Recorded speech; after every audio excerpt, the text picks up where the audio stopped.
Halo semuanya, selamat datang kembali. Hari ini kita bakal ngebahas sesuatu yang relevan banget sama kehidupan kita sehari-hari, yaitu aturan interaksi antara pria dan wanita dalam Islam. Coba dibayangin, kita lagi rapat di kantor, atau mungkin lagi di kelas yang rame banget, atau bahkan sekedar nongkrong di kafe. Semua ini kan bagian dari hidup kita ya. Nah, pertanyaannya, di mana sih sebenarnya Islam menarik garis batas dalam interaksi antara pria dan wanita? Yuk kita coba bedah bareng-bareng. Oke, pertama-tama kita harus kenalan dulu sama istilah kuncinya, yaitu ikhtilat. Mungkin sebagian dari kita udah pernah dengar, tapi apa sih artinya? Simpelnya gini, ikhtilat itu terjadi ketika pria dan wanita yang bukan mahram ada di satu tempat yang sama dan saling berinteraksi. Saya ulang ya, kata kuncinya di sini adalah dan. Jadi kedua elemen ini berkumpul dan berinteraksi harus ada barengan. Biar lebih gampang ngertinya, kita pecah aja ya definisi tadi jadi dua unsur utama yang wajib ada. Jadi ada dua syarat nih. Yang pertama itu ijtima, artinya ya kumpul bareng secara fisik di satu lokasi.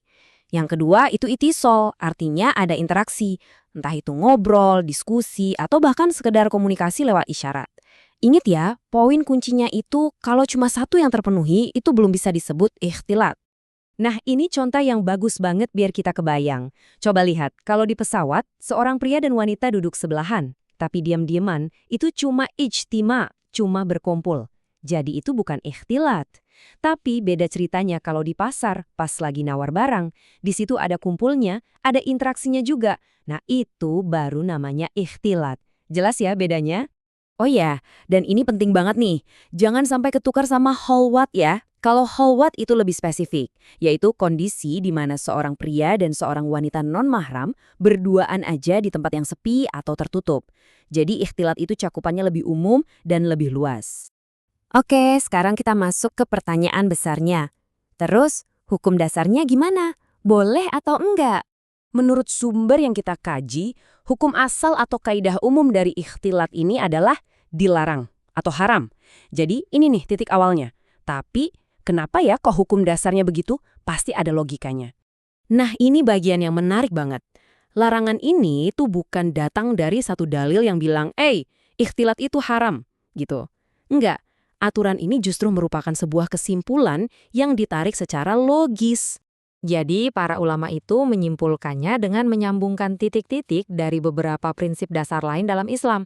Ada perintah buat jaga pandangan, ada kewajiban menutup aurat, ada pemisahan shaf sholat di masjid, sampai aturan tentang mahram saat bepergian jauh. Semua ini kalau kita perhatikan punya satu tujuan yang sama. Jadi, kalau semua aturan ini harus kita jaga, konsekuensi logisnya apa dong dalam interaksi sosial kita sehari-hari? Nah, disinilah muncul konsep dalalatul iltizam. Gampangnya gini deh, ini tuh kayak tindakan pencegahan. Biar aturan-aturan yang lebih besar tadi, jaga pandangan, tutup aurat, bisa terlaksana dengan baik, maka perlu ada prinsip pemisahan ini sebagai pagar pengamannya. Eits, tapi tunggu dulu. Ini bukan berarti Islam itu kaku dan menuntut kita untuk sama sekali nggak boleh ketemu lawan jenis loh. Justru ada pengecualiannya, dan ini penting banget untuk kita tahu. Jadi, apakah artinya semua bentuk percampuran itu dilarang? Jawabannya tentu aja enggak.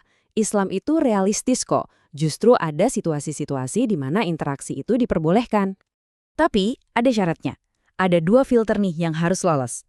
Pertama, harus ada dalil atau landasan syar'i yang spesifik membolehkannya. Dan kedua, interaksi itu memang benar-benar butuh pertemuan fisik.